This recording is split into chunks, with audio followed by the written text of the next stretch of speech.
De la population mondiale, alors vouloir limiter les naissances en Inde, en Chine, en Asie ou en Afrique, on n'arrête pas d'en parler, hein, en Europe et cela depuis longtemps, mais vouloir les limiter en France, c'est beaucoup plus rare. Marie-Ève Perru, je l'ai dit, vous êtes responsable Île-de-France de l'association Démographie Responsable qui prône une autolimitation de la natalité, y compris chez nous. Hein. Voilà. Donc, même question, pourquoi chez nous est-ce qu'il faudrait qu'on soit moins nombreux?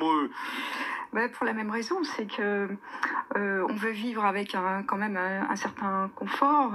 Donc, pour garder ce confort, pour garder toutes les facilités de la vie, le chauffage, le fait qu'on est bien nourri, qu'on est bien soigné, etc. Faut plus faire d'enfants, quoi. Non. Nous sommes au contraire pour la préservation de la vie humaine. Donc, il faut un calcul soutenable pour chaque pays, donc notamment pour la France. Combien on pourrait vivre en France pour que... Vous avez trouvé le chiffre capacité. Ce serait quoi le nombre idéal d'habitants en France? Il y a différents calculs, mais peut-être si on était 2 fois moins, donc c'est notre empreinte écologique. Si, pour nous, si tout le monde vivait comme les Français, il faudrait 2 planètes.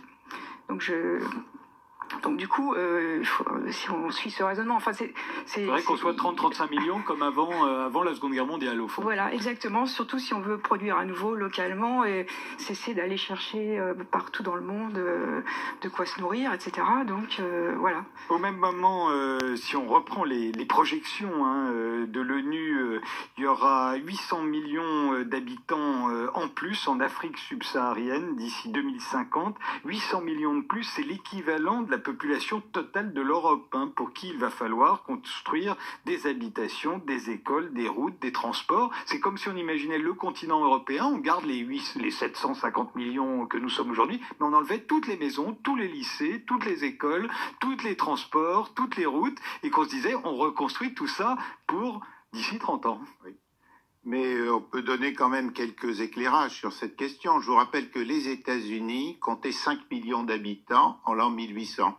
Ils sont aujourd'hui 325 millions. Donc en fait, le pays au monde dont la croissance démographique a été le plus élevée, ce sont les États-Unis. Je ne crois pas que ce soit le pays le plus pauvre au monde.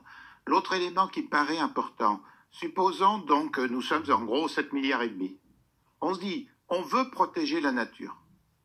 Donc on veut qu'il n'y ait plus d'habitants en Afrique, en Australie, en Europe, en Asie, en Amérique latine, plus du tout au Canada, plus du tout. Et donc on demande à tous les habitants d'aller tous s'installer aux États-Unis. Comme ça, il n'y a plus aucun habitant dans le reste des territoires de la planète. Quelle serait alors la densité de population des États-Unis? Eh bien, elle serait inférieure à la densité actuelle d'une région comme l'Île-de-France. Et l'autre élément, Frédéric Taddy, que je voulais dire, parce que tout à l'heure, vous avez parlé de la limitation des naissances en Inde.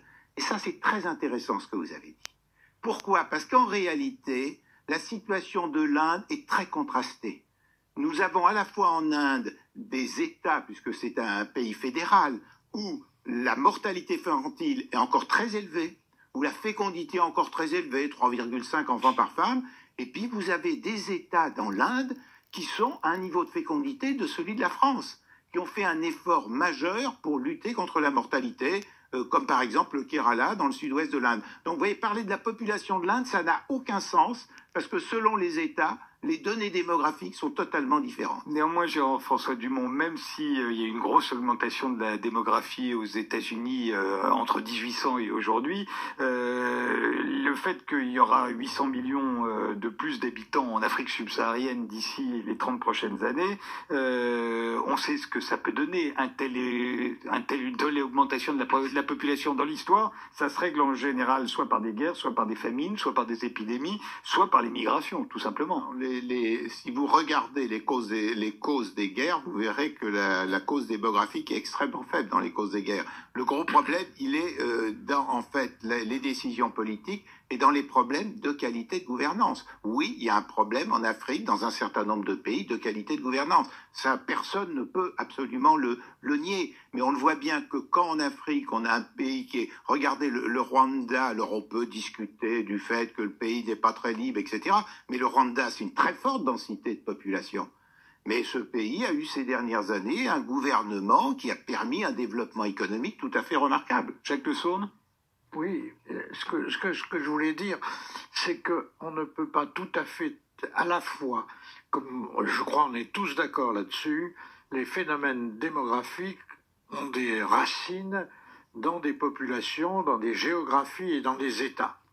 Mais par ailleurs, on ne peut pas concevoir l'évolution de la population, par exemple de la France, si elle était la moitié de ce qu'elle est, il y aurait une pression démographique sur la France qui serait très importante.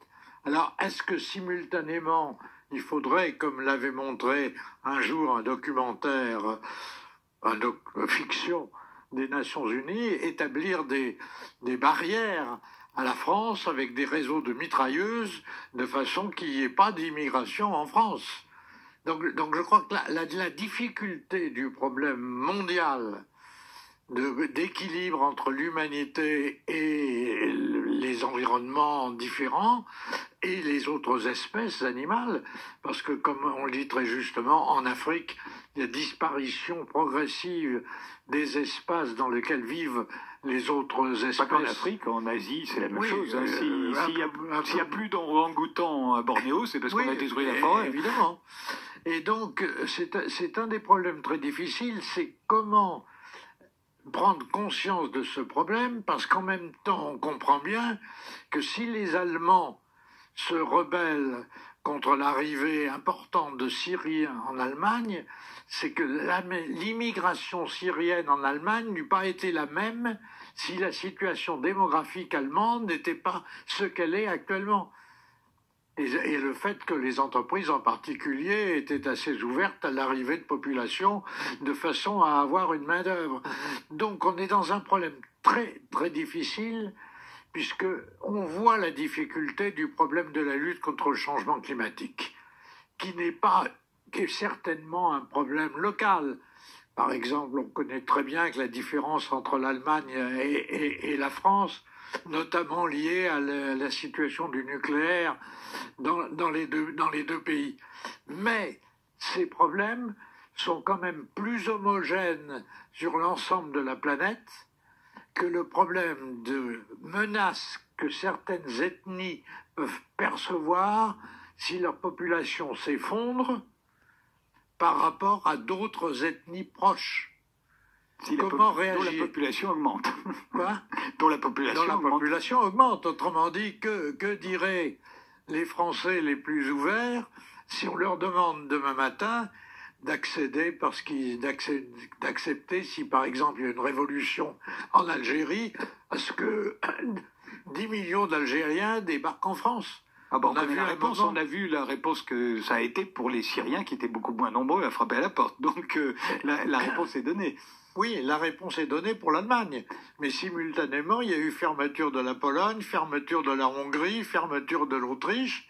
Et on voit très bien, autrement dit, il y a ce côté très local de la situation démographique, de la manière dont on peut avoir du planning familial et des actions efficaces, et du fait qu'on ne peut pas non plus à long terme concevoir totalement indépendamment ce qui va se passer dans les différents pays. Et moi, je me pose des questions sur une France à 30 millions d'habitants face à une Méditerranée.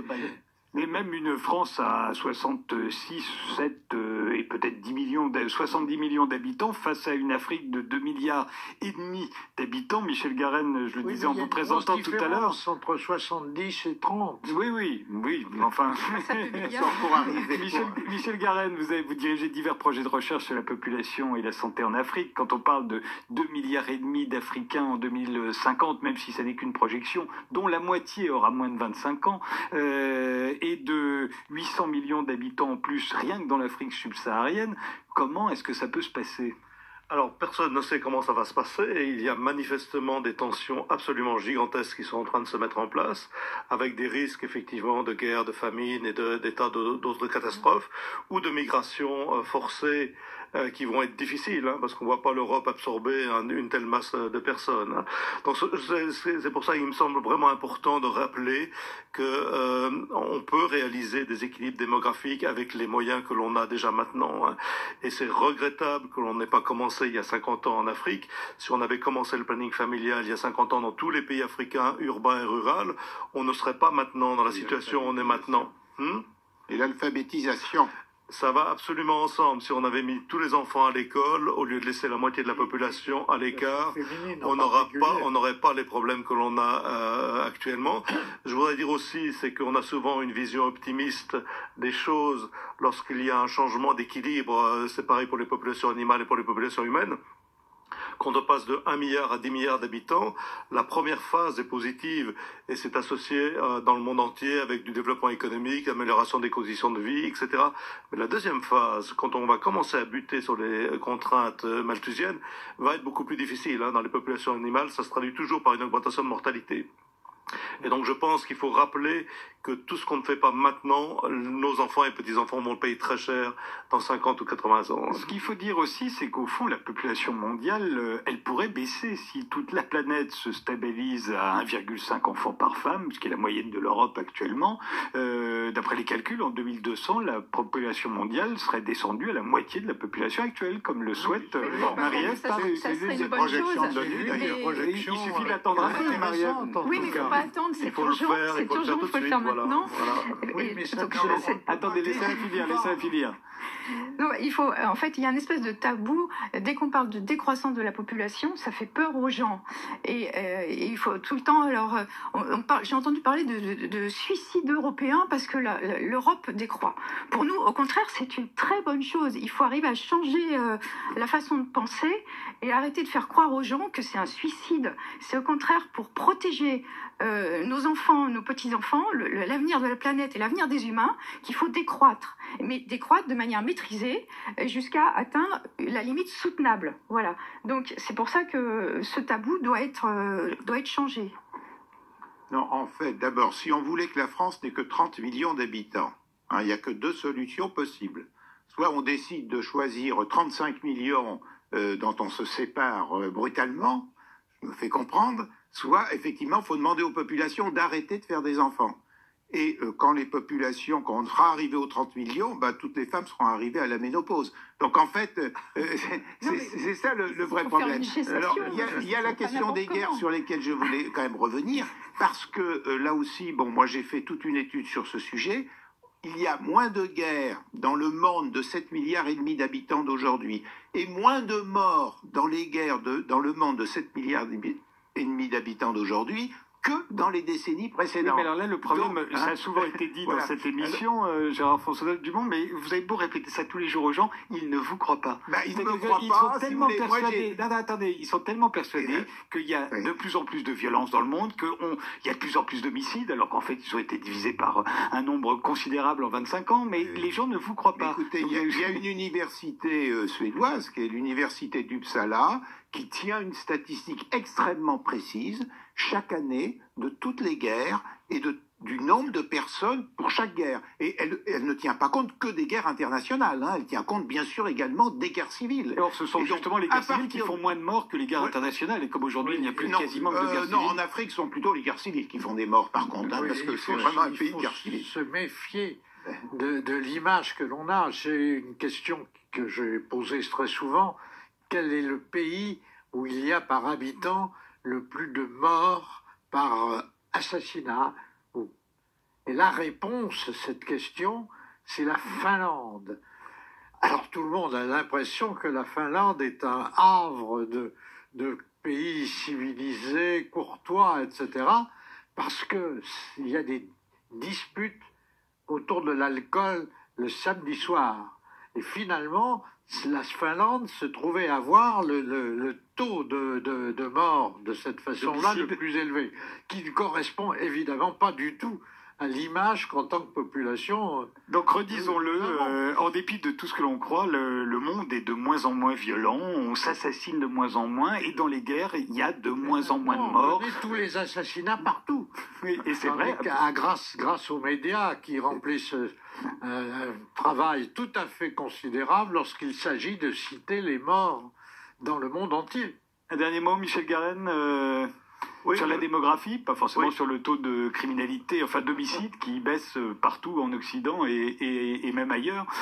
Je pense surtout que l'exemple de ces 50 dernières années montre que les politiques publiques ont un impact vraiment très sérieux, en positif ou en négatif, sur la gestion de la population, et qu'on a la capacité d'avoir une attitude rationnelle de manière à optimiser et éviter justement les conflits en particulier et les déséquilibres, parce qu'en fait c'est surtout ça le problème, les grands déséquilibres de population. Et si on gère bien son affaire, on devrait éviter les grosses catastrophes. Marie-Ève Perru, un dernier mot? Oui, il est temps de suivre la recommandation des 15 000 scientifiques. Déjà, il y a plusieurs décennies, il y avait eu un avertissement qui n'a pas été suivi. Donc celui-là, c'est vraiment le dernier, c'est la dernière limite. Donc, Je disais 15 000 scientifiques de 184 pays ont signé un manifeste plaidant pour une stabilisation de la population humaine. Je vous remercie tous les quatre d'avoir participé à ce débat. On se retrouve pour la suite du Social Club, juste après les informations de Théo Manval avec Nicolas Caro, Lisa Balavoine et le chef Sylvestre Waïd.